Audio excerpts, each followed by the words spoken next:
Let's go through this company June 2025 results and see what's actually going on behind the numbers. When we see the sales this quarter were 8,724 crores. That's about 29% higher than the same time last year. So, yes, top line growth looks strong.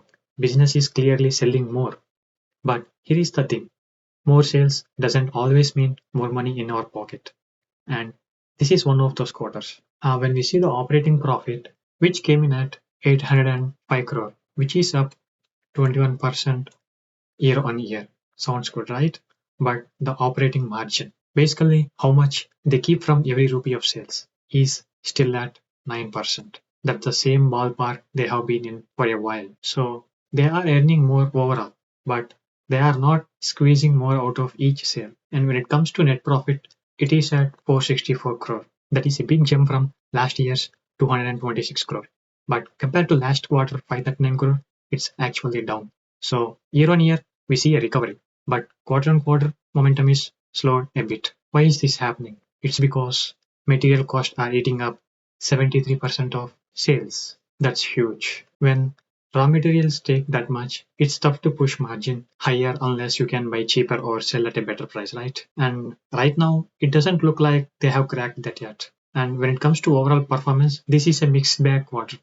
Sales are moving in the right direction and profits are better than last year, but efficiency isn't improved, and that limits how much of that sales growth actually turns into profit. The business is steady, not struggling, but it is not yet operating at its full potential. So, if we see in the short term view, I am expecting the sales momentum to continue if demand holds up, but margins will probably stay in this 9% range unless raw material prices ease or they rise selling prices. If costs spike, profits could take another dip. But in the long term view, 3 to 5 years from now, if they figure out how to push margins even 1-2% higher, say from 9 to 10 or 11%, the impact on profits could be huge, even without massive sales growth.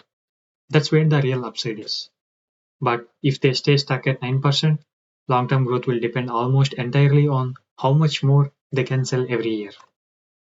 So the big question here is, do they have a plan to move margins up, or are we just looking at a bigger sales volume game? What do you think? Let me know in the comments.